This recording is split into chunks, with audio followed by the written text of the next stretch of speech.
Hello everyone, welcome to our YouTube channel. So in this video मैं आपके साथ share करने वाली हूँ, डिस्कस करने वाली हूँ एक नए सब्जेक्ट को, ई कॉमर्स को। तो ये हमारी फर्स्ट क्लास है जिसमें हम ई कॉमर्स सब्जेक्ट को स्टार्ट करने वाले हैं। और आप स्क्रीन से ही देख सकते हो कि ये बीकॉम ऑनर्स, बीकॉम प्रोग्राम और बीए प्रोग्राम के जो स्टूडेंट हैं इनके सेमेस्टर 3rd एंड 4th में ये जो सब्जेक्ट है उनके सिलेबस में रहता है। तो वीडियो जो है काफ़ी सारे स्टूडेंट के लिए काफ़ी ज़्यादा हेल्पफुल है। तो क्लास को स्टार्ट करते हैं, बिल्कुल स्ट्रक्चर वे में, सही तरीके से, प्रॉपर तरीके से सारी चीज़ों को डिस्कस करेंगे, सॉल्व करेंगे। तो क्लासेस आपके काफ़ी ज़्यादा हेल्पफुल होने वाला है। वीडियो के एंड तक जरूर बने रहना। साथ ही अगर वीडियो के एंड में जाके अगर आपको क्लासेस सही लगे तो वीडियो को लाइक जरूर कर देना। और अगर आप चैनल पर फर्स्ट टाइम आए, सब्सक्राइब नहीं किया तो सब्सक्राइब भी जरूर कर लेना। तो स्टार्ट करते हैं आज की अपनी क्लास, जिसमें हम स्टार्ट करने वाले हैं ई कॉमर्स सब्जेक्ट को। तो यूनिट 1 से लेकर 5 तक दे रखा, 1 बाय 1 सभी चीज़ों को हम डिस्कस करेंगे। तो सबसे पहले क्या है, क्लासेस को स्टार्ट करने से पहले आपको आपका सिलेबस मतलब स्टडी मटेरियल जो भी हमारे कंटेंट है वो पता होने चाहिए, क्योंकि उसके थ्रू ही हम आइडिया लगा पाते हैं कि हमारी जो आगे की क्लासेस हैं जिसमें हम डिस्कस करेंगे सारी चीज़ों को, तो किस तरीके से हर क्लासेस में कौन से सब्जेक्ट को, मतलब सब्जेक्ट के अंदर जो भी टॉपिक है उसको हम किस तरीके से डिस्कस करने वाले हैं। तो यहाँ से आप कंटेंट के थ्रू देख सकते हो कि कौन कौन से जो टॉपिक है आपके सिलेबस के अंदर इंक्लूड किया गया है। तो आज की इस क्लास में हमारी फर्स्ट क्लास है, तो हम यूनिट नंबर 1 को स्टार्ट करेंगे। और यूनिट नंबर 1 काफ़ी ज़्यादा लेंथी नहीं है, काफ़ी छोटा सा ही है, तो इसको हम आज की इस क्लास में कवर कर लेंगे। तो यहाँ से आप पहले देख लो कि कंटेंट में कौन कौन से टॉपिक है। यहाँ से हम 1 बाय 1 सारी चीज़ों को स्टार्ट करेंगे। जितने भी लेसन दे रखे हैं यूनिट 1 से लेकर 5 में, सभी चीज़ों को 1 बाय 1 डिस्कस करने वाले हैं। तो उसके बाद अब स्टार्ट कर लेते हैं अपनी क्लास को, जहाँ से हमारी जो इंपॉर्टेंट टॉपिक है, जहाँ से हमारी क्लासेस का जो मेन पोर्शन है स्टार्ट होता है। तो अब स्टार्ट कर लेते हैं अपनी क्लास को। तो सबसे पहले यूनिट नंबर 1 में जो कि ई कॉमर्स के बारे में बेसिक सा कॉन्सेप्ट है, बेसिक सा टॉपिक है। क्योंकि किसी भी चीज़ को जब आप डीपली पढ़ने वाले हो, डीपली समझने वाले हो, तो उससे पहले उसके रिलेटेड में जो भी उसके बेसिक पॉइंट है, मतलब कि जो चीज़ नॉर्मली उसके बारे में डिफाइन करते हैं, वो आपको पता होना चाहिए, क्योंकि तभी जाके हम चीज़ों को काफ़ी सही तरीके से समझ सकते हैं। अब एक ही बार में यूनिट 6 के जो भी टॉपिक अगर उसको समझा दिया जाए तो आपको कुछ भी समझ नहीं आएगा, लेकिन अगर हम 1 बाय 1 चलेंगे तो आपको सारी चीज़ें सही तरीके से समझ आ जाएगा। तो सबसे पहले यूनिट नंबर 1 है ई कॉमर्स, जिसमें इसके बिल्कुल मेन पॉइंट भी है और काफ़ी जो सिंपल से बेसिक से पॉइंट रहते हैं वो इसमें डिफाइन किया गया है। तो स्टार्ट कर लेते हैं 1 बाय 1 सारी चीज़ों को। तो सबसे पहले देखो, इंट्रोडक्शन दिया गया कि ई कॉमर्स का जो कॉन्सेप्ट है या जो ई कॉमर्स के बारे में जो बेसिक से पॉइंट है उसको हम पहले डिस्कस कर लेते हैं। तो जैसे कि अगर आपको नहीं पता हो तो मैं पहले ये बता दूं कि ई कॉमर्स जो है इसको हम इलेक्ट्रॉनिक कॉमर्स बोलते हैं और इसको हिंदी में हम इलेक्ट्रॉनिक वाणिज्य बोलते हैं। तो ये इसकी हिंदी है, इसका जो एक नाम है। तो ऐसा मत सोचना कि क्लासेस जो है सिर्फ इंग्लिश मीडियम के स्टूडेंट के लिए है, क्योंकि यहाँ पर आपको स्क्रीन पे इंग्लिश में PDF दिखाई दे रहा है, बट जो हम डिस्कस करेंगे बिल्कुल सिंपल लैंग्वेज में, हिंदी लैंग्वेज में, और अपने लाइफ से रिलेट करते हुए सारी चीज़ों को समझने वाले हैं। तो क्लासेस जो है हर स्टूडेंट के लिए काफ़ी ज़्यादा हेल्पफुल है।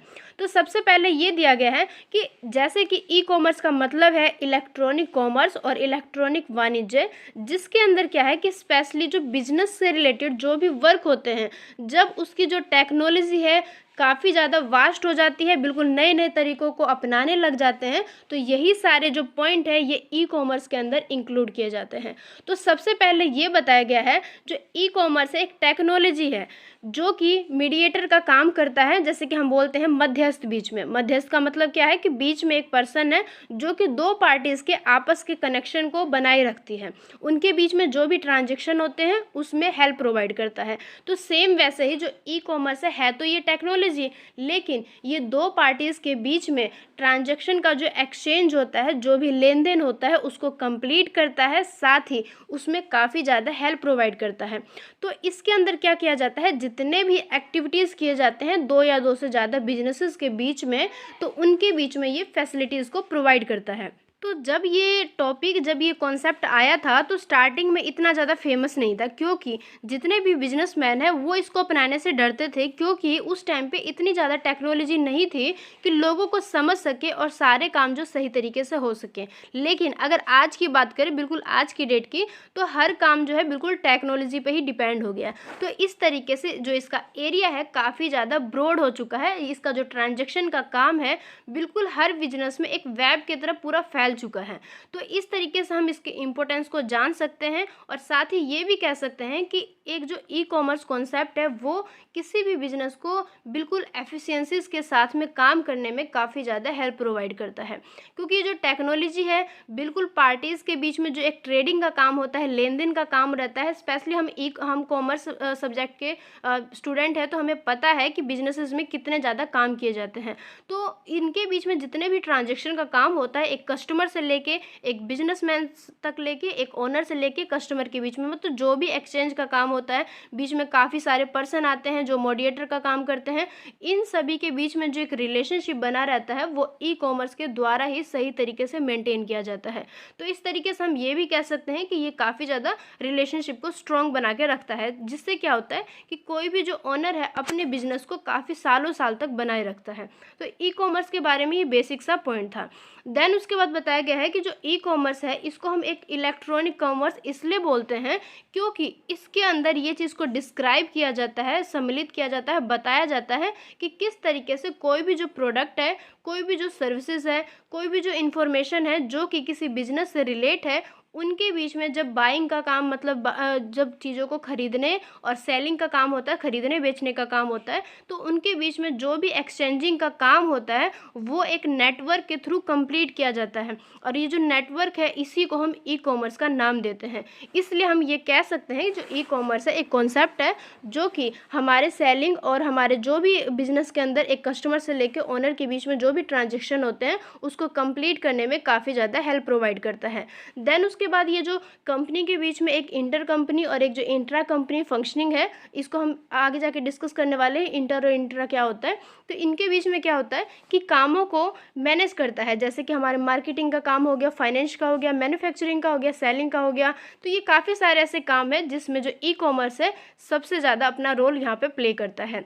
देन उसके बाद बताया गया कि इसका जो डेफिनेशन है काफ़ी ज़्यादा ब्रॉड है, क्योंकि इसका एरिया ही ब्रॉड है। जब ये स्टार्टिंग में आया था इतना फेमस नहीं था, बट आज के टाइम में हर बिजनेसमैन इसको यूज़ करता है। जैसे कि आप देख सकते हो आजकल ऑनलाइन बिजनेस ज़्यादा चलता है कि हम चीज़ों को ऑर्डर करते हैं। तो ये सारे क्या है, ई कॉमर्स का ही एक पॉइंट है जिसको हम वन बाय वन डिस्कस करने वाले हैं कि हमारे लाइफ में ई कॉमर्स का कितना ज़्यादा इंपॉर्टेंस है। एक कस्टमर के तौर पर बात करें, एज ए कस्टमर, तो भी ई कॉमर्स हमारे लिए काफ़ी ज़्यादा इंपॉर्टेंट है।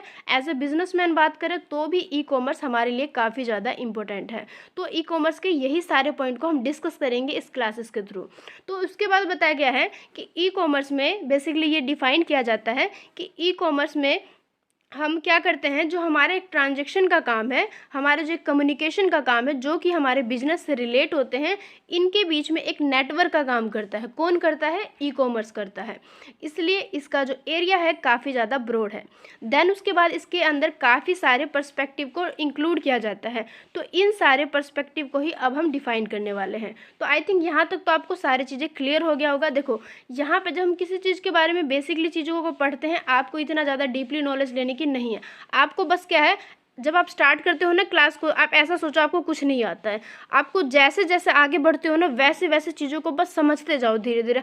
लास्ट में जाके देखना आपको बिल्कुल उस टॉपिक के बारे में, उस सब्जेक्ट के बारे में बिल्कुल बिल्कुल छोटी छोटी बात भी आपको पता चल जाएगा। तो आपको यहाँ पे बस एक बेसिक सा पॉइंट समझना था ये कि ई कॉमर्स क्या है, एक इलेक्ट्रॉनिक टर्म है, एक इलेक्ट्रॉनिक कॉन्सेप्ट है जो कि बिजनेस के अंदर काफ़ी सारे प्रोडक्ट हो गया, सर्विसेज हो गए, इनके सेलिंग बाइंग के बीच में हेल्प प्रोवाइड करता है, और कस्टमर और जो ओनर है उनके बीच में रिलेशनशिप को सही तरीके से मेंटेन रखने में एक मीडिएटर का काम करते हैं।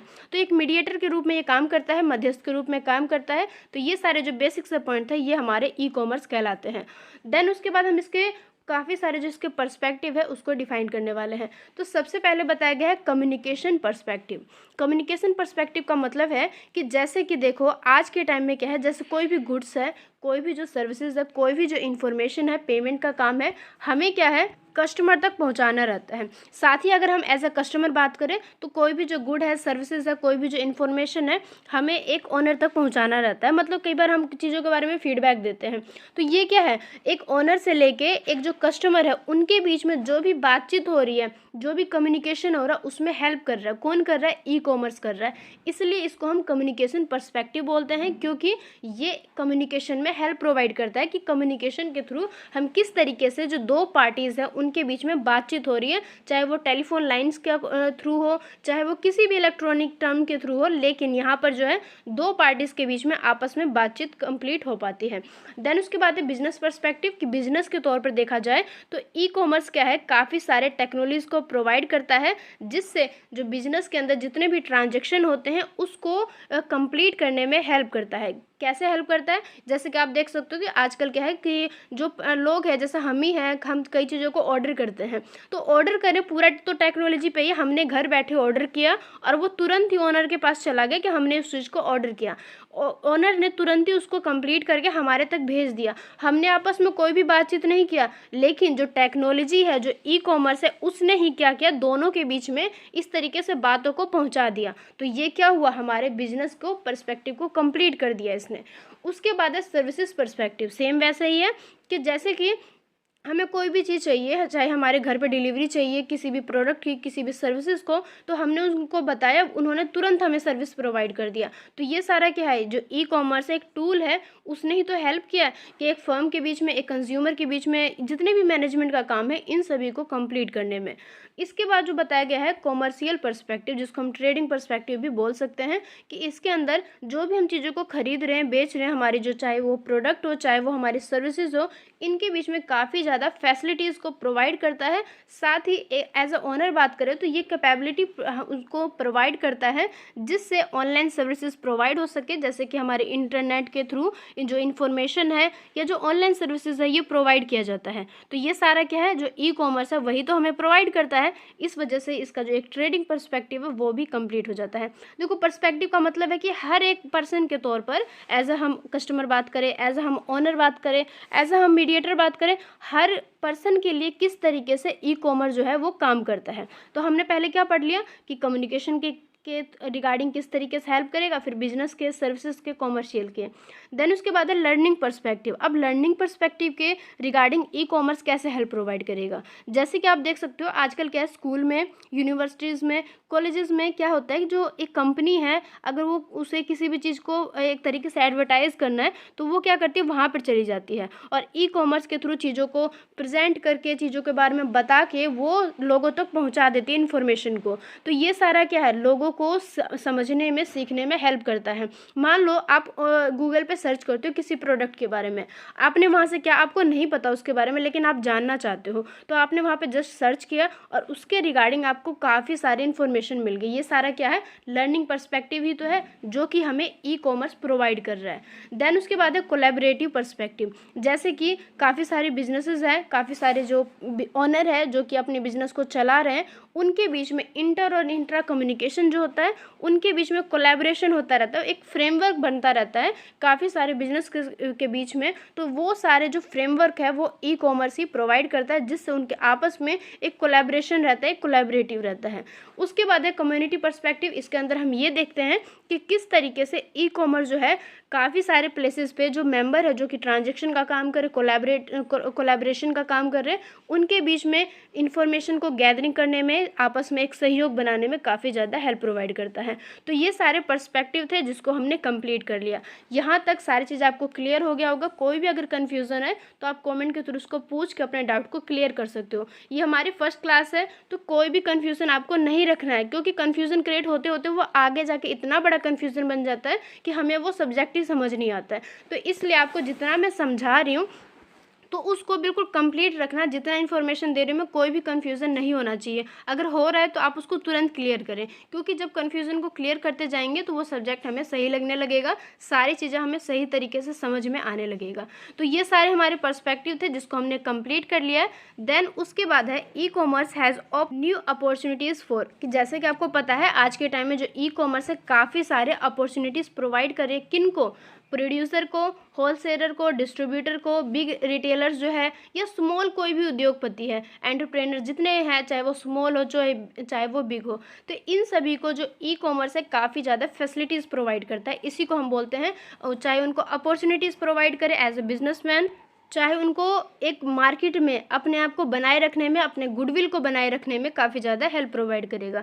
तो अब इन्हीं सारी चीज़ों को हम डिस्कस करने वाले हैं। तो सबसे पहले बताया गया ई कॉमर्स। तो हमने ई कॉमर्स के बारे में बेसिक सा पॉइंट समझ लिया। अब इसके बारे में एक इम्पोर्टेंट पॉइंट हम यहाँ पर डिस्कस करेंगे।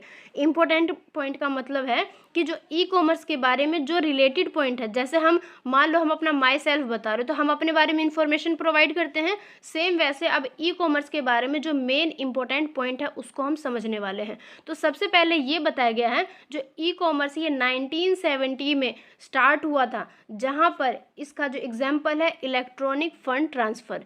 इसके अंदर क्या किया जाता, जो फंड था उनको काफ़ी सारे पार्टीज़ के बीच में ऑटोमेटिकली एक इलेक्ट्रॉनिक के थ्रू यहाँ पे ट्रांसफ़र करने का एक फैसिलिटीज़ को प्रोवाइड किया गया था। इसके साथ में एक ईडीआई भी आई थी जिसको इंट्रोड्यूस किया था, जिन्होंने बिजनेस को ट्रांजैक्शन में काफ़ी ज़्यादा हेल्प प्रोवाइड किया था। लेकिन जैसे ही दिन से दिन बढ़ते गए और मार्केट में काफ़ी सारे प्रॉब्लम्स क्रिएट होने लगे, बाद में जाके इसको इतना ज़्यादा एक इम्पोर्टेंट पॉइंट नहीं माना गया। तो यहाँ पे यही बताया गया है, so EDI was not widely accepted as expected, कि ईडीआई को हमने जितना ज़्यादा एक्सपेक्ट किया था इसके इम्पोर्टेंट के बारे में, इम्पोर्टेंस के बारे में, उतना ज़्यादा ये हो नहीं पाया। तो ये ई कॉमर्स के बारे में एक इम्पोर्टेंट पॉइंट था। तो यहाँ से आपको क्या याद रखना है कि जो ई कॉमर्स है 1970s में स्टार्ट हुआ था, जहाँ पर इन्होंने इलेक्ट्रॉनिक फंड ट्रांसफ़र को इंट्रोड्यूस किया था, जिसने ट्रांजैक्शन में हेल्प प्रोवाइड किया था उस टाइम पे, जिस टाइम पे इसने अपने आप को इंट्रोड्यूस किया था।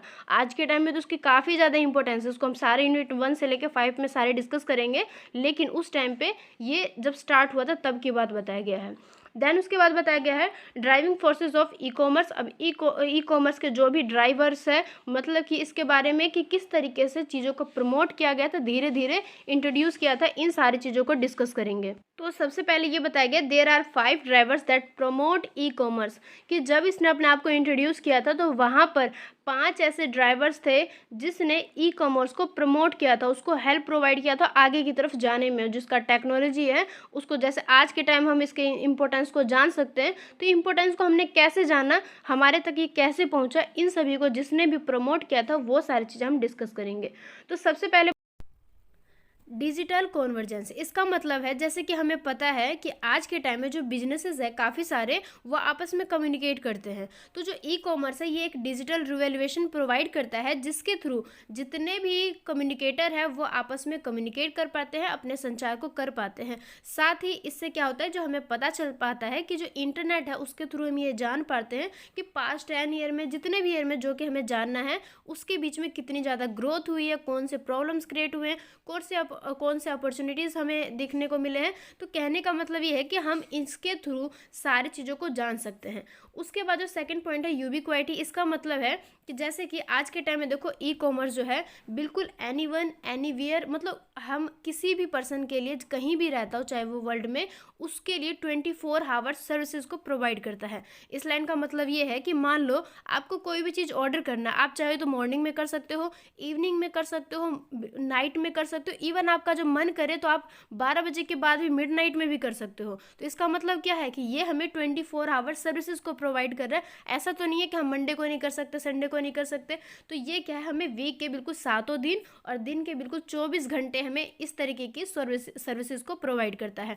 चाहे कोई सा भी सेक्टर हो, इंडस्ट्रियल हो या कोई भी सर्विसेज हो, यहाँ पर आपस में इस तरीके से कनेक्टिविटी बनी रहती है कि हमें मल्टीमीडिया के थ्रू, नेट के थ्रू, टेक्नोलॉजी के थ्रू हम इन सभी सर्विसेज को ले पाते हैं।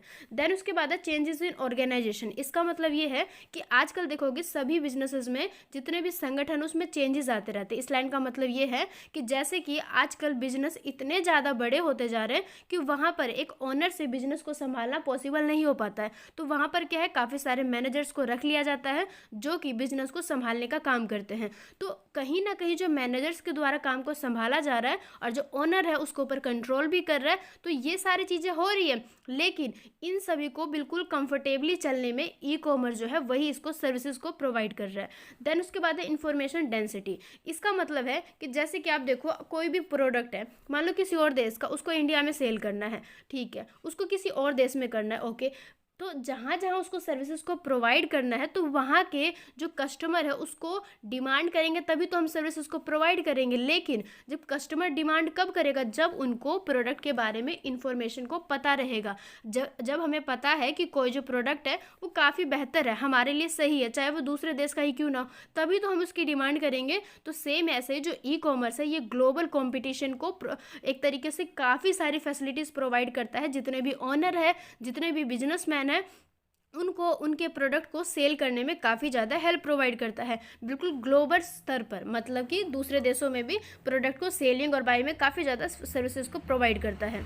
उसके बाद जो नेक्स्ट पॉइंट है पर्सनलाइजेशन एंड कस्टमाइजेशन। इसका मतलब ये है कि जैसे कि आप देखो मैं सारे पॉइंट को पहले एग्जांपल बता देती हूँ, क्योंकि इसके थ्रू जब आप एग्जांपल को समझ लेते हो देन आप जब लाइनों को रीड करोगे ना तो आप कनेक्ट कर पाओगे, चीज़ों को रिलेट करके समझ पाओगे। तो इसलिए पहले मैं हर लाइन को पढ़ के पहले मैं आपको नॉर्मल लाइफ से रिलेट करते हुए एक एग्जांपल दे देती हूँ। तो सेम ऐसे जो पर्सनलाइजेशन एंड जो कस्टमाइजेशन है, इसका मतलब ये है कि जैसे कि आजकल कस्टमर्स के बिल्कुल नीड्स के अकॉर्डिंग, उनके रिक्वायरमेंट के अकॉर्डिंग ही प्रोडक्ट को प्रोवाइड किया जाता है।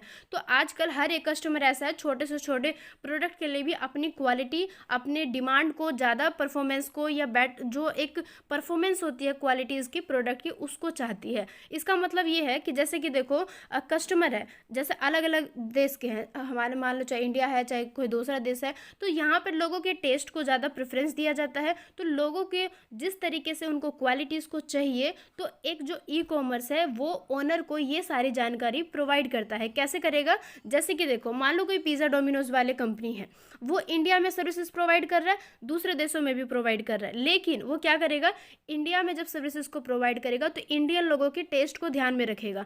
किसी और देश में करेगा तो वहाँ के लोगों के टेस्ट को ध्यान में रखेगा। तो ये क्या कर रहा है, ये ई कॉमर्स के थ्रू इंफॉर्मेशन को कलेक्ट करके देन कस्टमर के नीड्स के अकॉर्डिंग, उनका जो टेस्ट है वो जिस तरीके से सर्विसेज को चाहते हैं उसी के अकॉर्डिंग ही सर्विसेज को प्रोवाइड करना। तो ये सारा ई कॉमर्स के थ्रू ही पॉसिबल हो पाता है, अदरवाइज ये सारी चीज़ें पॉसिबल नहीं हो सकता। इसलिए ये बोला गया है यहाँ पर कि जो ई कॉमर्स है ये कस्टमर के बिल्कुल क्वालिटी के, उनका जो बेटर परफॉर्मेंस है, जो वो चाहते हैं, जो वो डिमांड करते हैं, उसके अकॉर्डिंग ही कस्टमाइज़ किया जाता है प्रोडक्ट को, देन डिलीवर किया जाता है। तो इस तरीके से हम क्या कह सकते हैं कि ई कॉमर्स इतना बड़ा वास्ट एरिया हो गया, जिसके थ्रू इतना बड़ा जो मार्केट है, पूरा जो ग्लोबल लेवल पे जो रनिंग हो रही है सारी चीज़ें, उसको काफ़ी ज़्यादा हेल्प प्रोवाइड करता है, साथ ही साथ बिल्कुल दिन प्रतिदिन बढ़ती चली जाती है। तो ये सारे पॉइंट थे जिसको हमने क्लियर कर लिया।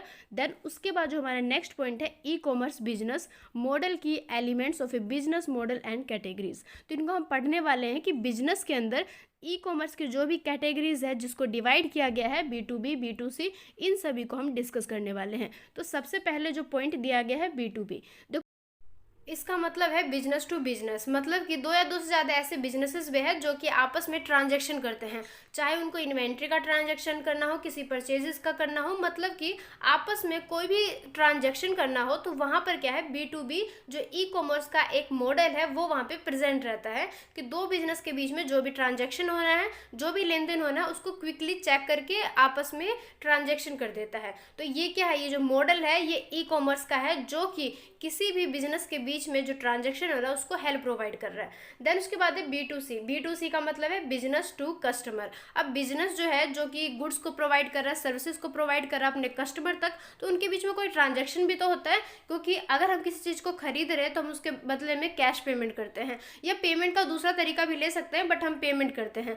इसी तरीके से जो बिजनेस है वो हमें फैसिलिटीज़ को प्रोवाइड करता है। तो ये क्या करेगा, ये जो मॉडल है ये हमें आपस में ट्रांजैक्शन करने में हेल्प करेगा। देखो ये जितने भी मॉडल है ये ट्रांजैक्शन का ही मेन काम करता है। ये किनके बीच में करता है वो सारे हम पॉइंट को डिस्कस कर रहे हैं। तो B2C का मतलब है बिजनेस टू कस्टमर। तो कस्टमर के नीड्स के अकॉर्डिंग, उनके जो भी एक तरीके से जो भी उनकी डिमांड है उसके अकॉर्डिंग ही प्रोडक्ट को प्रदान करना, सर्विसेज को प्रोवाइड करना, ये सारे पॉइंट इसके अंदर इंक्लूड किए जाते हैं।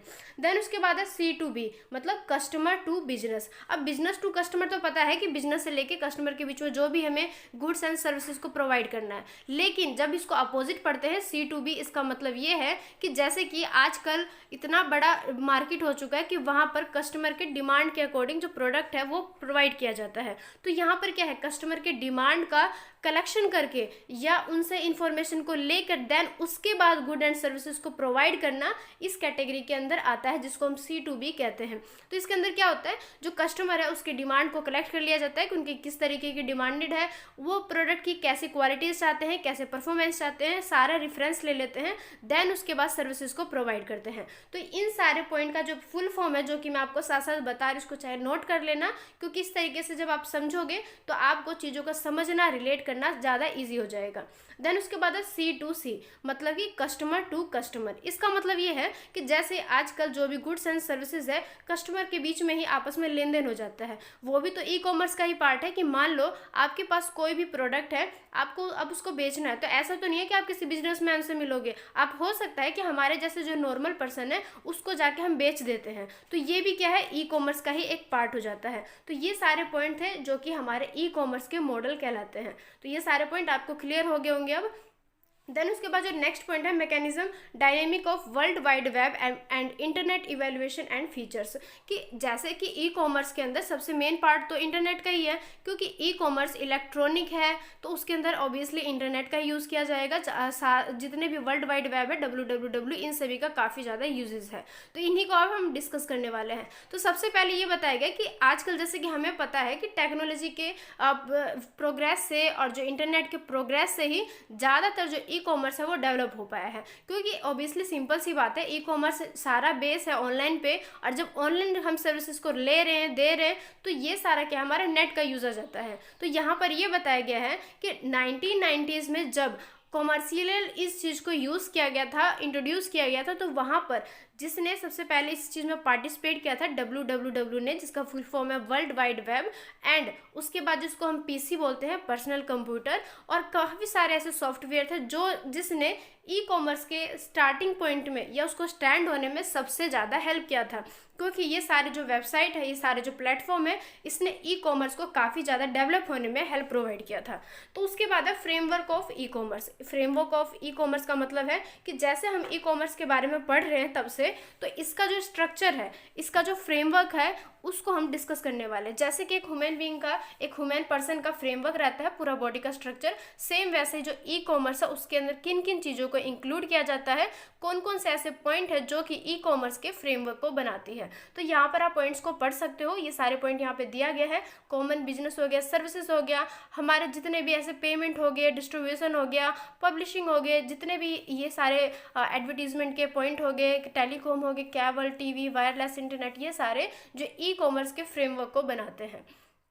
तो उसके बाद दिया गया है पब्लिक पॉलिसी। जैसे कि अब हर चीज़ के कुछ टर्म एंड कंडीशन होते हैं, कुछ प्राइवेसी होते हैं, कुछ लीगल होते हैं, कुछ ऐसी चीज़ें होती हैं जिसको इलीगल माना जाता है, अनएथिकल माना जाता है बिजनेस के अंदर। तो ई कॉमर्स के भी कुछ ऐसे पॉइंट हैं जो कि इसके अंदर इंक्लूड किए जाते हैं। तो इन सभी पॉइंटों को ध्यान में रख कर देन इसके जो डेवलपमेंट है उस पर ध्यान दिया जाता है। उसके बाद हमने ये पढ़ेंगे कि किस तरीके से ई कॉमर्स को डिज़ाइन किया गया था, या कौन से ऐसे वेबसाइट है, कौन से ऐसे पॉइंट है जिसके थ्रू जो ई कॉमर्स है उसको लॉन्च करा गया था, और कौन कौन से हार्डवेयर और सॉफ्टवेयर को वहाँ पर चूज़ किया गया था, डिसीजन लिया गया था। तो सबसे पहले अब जैसे कि आजकल टाइम में देख लो, जैसे हम ऑनलाइन किसी भी चीज़ को खरीदते हैं, चाहे हम बेचते हैं, तो वहाँ पर क्या है, आजकल बहुत सारे देखोगे कार्ड्स का यूज़ किया जाता है, डेबिट कार्ड हो गए, क्रेडिट कार्ड हो गए, पेमेंट के तरह तरह के ऑप्शन रहते हैं। तो ये सारा जो ऑप्शन है ये क्या करता है, ई कॉमर्स के डेवलपमेंट में हेल्प प्रोवाइड करता है, क्योंकि ये सारे जो फैसिलिटीज़ है इसके थ्रू कस्टमर को कहीं पे भी कोई भी प्रॉब्लम नहीं होती है, वो ईजिली आराम से चीज़ों को खरीद लेते हैं। एज अ बिजनेसमैन है तो उन चीज़ों को बेच भी लेते हैं। तो ये सारे पॉइंट है जिसके थ्रू हम इन चीज़ों को काफ़ी डीपली समझने वाले हैं। तो सबसे पहले फर्स्ट पॉइंट बताया गया है पेमेंट। अब जैसे कि हमने कोई चीज़ खरीदा है, कोई भी हो सकता है, चाहे खाने का सामान हो, पहनने का सामान हो, या बिजनेस के अंदर कोई भी रॉ मटेरियल हो, मतलब कुछ भी चीज़ जो कि हमने खरीदी है। अब हमने कोई भी चीज़ बाई किया है तो हमें उसके लिए पेमेंट करना पड़ेगा। तो पेमेंट के काफ़ी सारे ऑप्शन रहते हैं, जैसे क्रेडिट कार्ड हो गए, डेबिट कार्ड हो गए, कैश ऑन डिलीवरी हो गया। ये सारे पेमेंट के ऑप्शन है जिसके थ्रू हम कहीं पे भी पेमेंट कर पाते हैं। और ये जितने भी हम ये पेमेंट करते हैं, फैसिलिटीज़ को लेते हैं, प्रोवाइड करते हैं, ये सारा हमारा ई कॉमर्स का एक डिज़ाइन को क्रिएट करता है। और ई कॉमर्स जब लॉन्च हुआ था तो इन सारे पॉइंटों को इसके अंदर इंक्लूड किया गया था, काफ़ी सारे हार्डवेयर और सॉफ्टवेयर को यूज़ करके, क्योंकि ये सारे सॉफ्टवेयर ही तो है जो कि हमें पेमेंट में हेल्प करते हैं। हमारे अकाउंट से सीधे बिजनेसमैन के ओनर के अकाउंट में पैसा चला जाता है, तो कहीं ना कहीं सॉफ्टवेयर ही तो है जो कि ये सारी फैसिलिटीज़ को प्रोवाइड कर रहा है। देन उसके बाद टाइमिंग की बात को ध्यान में रखा गया था कि इसको हमने 24 आवर्स सर्विसेज प्रोवाइड करने के लिए रखा गया कि यहाँ पर टाइम का ना तो कोई लिमिट है, ना तो कोई बैन है, ना तो कोई डे पे लिमिट है कि आप इस दिन नहीं कर सकते या इस दिन कर सकते हो, इस टाइम पे नहीं कर सकते। ऐसा कुछ भी यहाँ पर रोक नहीं है। आप 24 आवर्स वीक के 7 डेज इन सारे सर्विसेज को ले सकते हो। देन उसके बाद कॉस्ट है। अब हमें पता है कि आजकल शिपिंग के लिए कॉस्ट लिया जाता है, लेकिन कई चीज़ें ऐसी हैं, कई सारे ऐसे प्रोडक्ट भी हैं जो कि हमें फ्री शिपिंग का फैसिलिटीज़ को प्रोवाइड करता है। तो ये कॉस्ट हमारे प्रोडक्ट के ऊपर डिपेंड करता है, कंपनी के ऊपर डिपेंड करता है कि वो हमें फ्री ऑफ कॉस्ट दे रही है या हमसे कोई कॉस्ट चार्ज कर रही है। इंटीग्रेशन है कि यहाँ पर देखा गया कि क्रेडिट कार्ड, डेबिट कार्ड, इन सारे कार्ड्स को यूज़ किया गया है, इसके अंदर इंक्लूड किया जाता है। फिर इसके एरिया को ध्यान में रखा जाता है कि ओनली इन इंडिया में सर्विसेज प्रोवाइड करेगा या दूसरे स्टेट में भी प्रोवाइड करेगा। तो ये कुछ लिमिटेशन हो जाती है। ये सारे बिजनेसमैन है, जितने भी कंपनीज है, ये इन चीज़ों को डिसाइड कर लेती है। उसके बाद है कस्टमाइजेशन में। इसमें ये ध्यान रखा जाता है कि हम किस तरीके से रजिस्ट्रेशन कर सकते हैं पेमेंट के। जब हम चीज़ों को ऑर्डर कर रहे हैं, ऑर्डर करने से लेके वो चीज़ जब हमारे तक आ जाती है तो उस बीच में जो भी ट्रांजैक्शन हो रहा है, जो भी कंपनीज़ के बीच में जो भी डील हो रहे हैं, जो भी काम हो रहा है, उनको किस तरीके से कस्टमाइज़ करेंगे, चीज़ों को किस तरीके से फिक्स कर लेंगे। उसके बाद है चैलेंजेस। अब इतना बड़ा काम हो रहा है तो ऑब्वियसली इनके बीच में काफ़ी सारे प्रॉब्लम भी क्रिएट हो जाते हैं, जैसे कि कई बार जो कुछ क्वालिटीज़ है उसके लिए नो वारंटी भी दिया जाता है, कुछ सेफ्टी भी प्रोवाइड की जाती है। तो काफ़ी सारे ऐसे सर्विसेज है जो कि ई कॉमर्स के अंदर इंक्लूड किया जाता है, जो कि कई बार चैलेंजेस के रूप में हमें देखने को मिल सकते हैं। अब जैसे कि इतने सारे जब हमें फैसिलिटीज़ को प्रोवाइड कर रहा है तो कुछ इसके अवगुण भी हो जाते हैं, डीमेरिट्स भी हो जाते हैं। इसका मतलब ये है कि कई बार ये सारी चीज़ें हमें प्रॉब्लम भी देखने को मिल जाते हैं इनके बीच में, तो ये इसके चैलेंजेस को बताता है। उसके बाद है प्लेटफॉर्म। प्लेटफॉर्म का मतलब है कि ये हमें किस तरीके से ईमेल सपोर्ट और फ़ोन सपोर्ट करते हैं कि हम चीज़ों को चाहे तो हम ऑनलाइन ऑर्डर भी कर सकते हैं, फ़ोन के थ्रू भी हम कर सकते हैं। तो कहने का मतलब है आप इनको ईमेल के थ्रू, फ़ोन के थ्रू, मतलब जिस भी तरीके से आपको सुटेबल हो आप इन सारी चीज़ों का यूज़ कर सकते हो। देन उसके बाद है हार्डवेयर कि हम ऑनलाइन ऑर्डर को 24 आवर्स एंड 7 डेज कर सकते हैं, किसी भी, चाहे छोटी से छोटी कंपनी और बड़ी से बड़ी कंपनी, इन सभी जगह पे कहीं भी किसी भी टाइम पे हम चीज़ों को ऑर्डर कर सकते हैं। तो ये सारी चीज़ें हमारे लाइफ से रिलेटेड है, तो हम इनको ईजिली समझ सकते हैं कि जो भी कंपनियां हैं जिनको डाटा चाहिए टाइम टू टाइम, तो उनको क्या हो जाता है, जो डाटा है उसकी फास्टर एक्सेस मिल जाती है, चाहे किसी भी टाइम पे कहीं का भी डाटा चाहिए। डाटा का मतलब ये है कि जैसे कंपनी जो है कस्टमर के अकॉर्डिंग, उनके टेस्ट के अकॉर्डिंग, या वो भी प्रोडक्ट के बारे में जो भी प्रेफरेंस देते हैं उनके अकॉर्डिंग ही, डिमांड के अकॉर्डिंग प्रोडक्ट को बनाते हैं। तो वहाँ पर क्या हो जाता है, वो डाटा को कलेक्ट कर लेते हैं कि कस्टमर को कैसे ब्रांड चाहिए, किस तरीके के प्रोडक्ट चाहिए, एरिया वाइज देख लेते हैं, जैसे कि एक स्टेट का देख लेंगे या एक कंट्री का देख लेंगे। वो तो इस तरीके से सेट कर लेते कि कहाँ के कस्टमर को किस तरीके के प्रोडक्ट की नीड है। तो इस तरीके से वो क्या करेंगे, डाटा को वहाँ से ले लेंगे, और डाटा को लेके ये जो कंपनी है ये सही तरीके से अपने प्रोडक्ट को बना पाते हैं और अपने गुडविल को इस तरीके से क्रिएट कर लेते हैं। तो यहाँ तक आपको सारी चीज़ सही तरीके से क्लियर हो गया होगा, कहीं पर भी कोई भी डाउट नहीं रखना है, सारी चीज़ों को बिल्कुल पॉइंट टू पॉइंट क्लियर करते हुए जाएंगे। देन उसके बाद जो हमारा नेक्स्ट पॉइंट है सॉफ्टवेयर। इसका मतलब ये है कि इसके सॉफ्टवेयर को इस तरीके से बनाया गया है कि कस्टमर के लिए काफ़ी ज़्यादा इजी हो चुका है, बिल्कुल फ्रेंडली हो चुका है। इसका मतलब ये है कि हम ईजिली चीज़ों को ऑर्डर कर सकते हैं। ऐसा नहीं है कि सॉफ्टवेयर को इतना ईजी डिज़ाइन किया गया है ताकि कोई कस्टमर ये ना सोचे कि ये ऑर्डर हमसे नहीं हो पाएगा या हम चीज़ों को ऑर्डर नहीं कर सकते, हमें नहीं आता, इसकी नॉलेज नहीं है। तो ऐसा नहीं किया गया है, इतना ईजिली, इतना कस्टमर फ्रेंडली बनाया गया है ताकि लोग अपने मोबाइल फ़ोन से भी इसका ईजिली यूज़ कर सके। तो ये तो हमें डेली लाइफ में देखने को मिलते हैं, तो हम चीज़ों को ज़्यादा सही तरीके से समझ सकते हैं। इसलिए मैंने ये जो टॉपिक हमने डिस्कस की, इसको मैंने ज़्यादा लेंथ इसलिए नहीं किया है क्योंकि ये हमारे लाइफ का, डेली लाइफ का हमारा रूटीन है, बिल्कुल चीज़ें जो हमें रोज़ रोज़ देखने को मिलते हैं। तो ये सारे हमारे लाइफ से ही रिलेट चीज़ है, मतलब हमें इसके बारे में सही तरीके से नॉलेज है, तो इसलिए इस टॉपिक को हमने ज़्यादा डीपली कवर नहीं किया क्योंकि हमारे लाइफ से रिलेटेड है, तो हम इसको ईजिली समझ सकते हैं। देन उसके बाद है सम ऑफ पॉपुलर मोबाइल ऐप, जैसे कि कुछ यहाँ पे एग्जाम्पल भी बताया गया, जैसे कि Amazon अमेजोन हो गया, फ्लिपकार्ट हो गया, ये हमारे डेली लाइफ में आजकल हर पर्सन के मोबाइल में ये ऐप देखने को मिलते हैं, जिसके थ्रू वो ऑर्डर कर पाते हैं। चाहे कुछ भी ऑर्डर करना हो, किसी भी टाइम पे करना हो, कहीं पे भी करना हो, आजकल ये जो कंपनीज है हर जगह फैसिलिटीज़ को प्रोवाइड कर, हम आज ऑर्डर करेंगे तुरंत ही हमें कुछ टाइम बाद मिल जाती है। तो ये सारे जो फैसिलिटीज़ है ये कैसे मिल पाया, हमें ई कॉमर्स के थ्रू ही तो मिल पाया है। उसके बाद में 2 एग्जांपल यहाँ पे और दिखाए गए, मिंत्रा एंड जियोमार्ट, और ऐसे ही कई सारे ऐसे प्लेटफॉर्म है। देन उसके बाद है outsourcing versus in house development of A website, कि जो वेबसाइट है ये आउटसोर्सिंग में और इन हाउस डेवलपमेंट में किस तरीके से हेल्पफुल है, ये किस तरीके से डेवलपमेंट में अपना जो एक योगदान है वो प्रोवाइड करती है। देन उसके बाद बताया गया website can be maintained by 2 popular method, कि यहाँ पे 2 मेथड का यूज़ करती है कंपनी वेबसाइट जो कि चीज़ों को मेंटेन करने में। सबसे फर्स्ट है आउटसोर्सिंग एंड देन है इन हाउस डेवलपमेंट। आउटसोर्सिंग में कैसे करेगी, जैसे कि आजकल देखो जितने भी एक्सपर्ट है, प्रोफेशनल्स है, वो क्या करती है, जितने भी वेबसाइट है वहाँ पर चीज़ों को मेंटेन करती है। मेंटेन करने का मतलब ये है कि चीज़ों को बैलेंस करके चलती है, बिल्कुल काम को एक सही तरीके से बिल्कुल स्ट्रक्चर वे में लेके चलती है।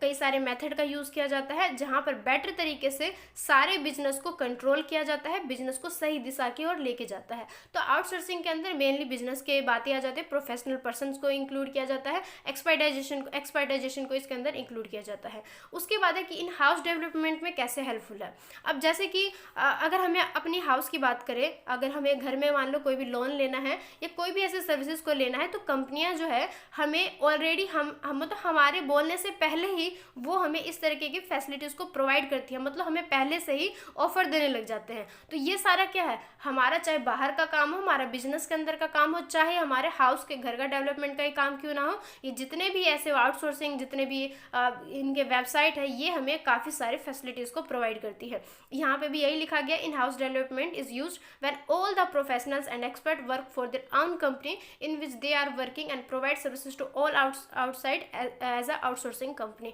कि जितने भी प्रोफेशनल्स हैं, एक्सपर्ट हैं, जो कि किसी भी कंपनी में जॉब करती है, काम कर रही है, वो उनके साथ में वर्किंग करने के साथ ही साथ जो इस तरीके के आउटसोर्सिंग कंपनीज है उनके थ्रू सर्विसेज को भी प्रोवाइड करती है। तो ये सारे पॉइंट थे जिसको हमने डिस्कस कर लिया सही तरीके से, सही मेथड में, बिल्कुल स्ट्रक्चर वे में। तो यहाँ से आप देख सकते हो समरी स्टार्ट हो गया, मतलब एक्सरसाइज स्टार्ट हो गया, और जो हमारा यूनिट नंबर 1 था वो भी कवर हो गया। यूनिट नंबर 1 में आपका एक ही लेसन था तो वो भी यहाँ पर कंप्लीट हो गया। यहाँ से आप देख सकते हो एक्सरसाइज स्टार्ट हो गया। अब आप इजीली सारे चीज़ों को डिस्कस कर सकते हो, सॉल्व कर सकते हो, और अपने एग्जाम के अंदर अगर यूनिट 1 में से कोई भी क्वेश्चन आ गया तो 100% आप कर पाओगे, क्योंकि इतने अच्छे तरीके से हमने क्लासेस को डिस्कस कर लिया। तो आई होप आपको कोई भी कन्फ्यूज़न नहीं होना चाहिए। फिर भी अगर आपको कोई भी कन्फ्यूज़न हो रहा है तो आप मुझसे कॉमेंट के थ्रू पूछ सकते हैं एंड अपने डाउट को क्लियर कर सकते हैं। So according to my thinking मैंने सही तरीके से कराया, कोई भी कन्फ्यूज़न नहीं होना चाहिए। अगर कोई कन्फ्यूज़न है तो आप मुझसे कमेंट के थ्रू पूछ सकते हो। साथ ही अगर आपको वीडियो सही लगे, आपके कॉन्सेप्ट क्लियर हो गया होगा, तो वीडियो को लाइक ज़रूर कर देना। एंड अगर आप चैनल को अभी तक आपने सब्सक्राइब नहीं किया है, फर्स्ट टाइम विजिट करो, तो चैनल को सब्सक्राइब जरूर कर लेना। मिलते हैं अपने नेक्स्ट वीडियो में जिसमें यूनिट 2 को स्टार्ट करेंगे सेम इसी तरीके से, बिल्कुल सही तरीके से अपने लाइफ से रिलेट करते हुए, क्योंकि जब हम चीज़ों को नॉर्मल तरीके से अपने लाइफ से रिलेट करते हुए समझते हैं तो वो चीज़ें इन फ्यूचर के लिए हमारे माइंड में कहीं ना कहीं सेट हो जाती है। हमें इन चीज़ों के बारे में जो नॉलेज है काफ़ी सही तरीके से रहता है, जो कि हमें पढ़ने के साथ ही हमारे प्रोफेशनल लाइफ में और हमारे पर्सनल लाइफ में भी काफ़ी सारी हमें इन्फॉर्मेशन प्रोवाइड करती है और हमें एक स्किलफुल पर्सन बनाती है। तो आई होप आपको वीडियो सही लगा होगा, आपके जो कॉन्सेप्ट है वो क्लियर हो गया होगा। वीडियो को लाइक जरूर कर देना। मिलते हैं अपने नेक्स्ट वीडियो में। आज के लिए बस इतना ही।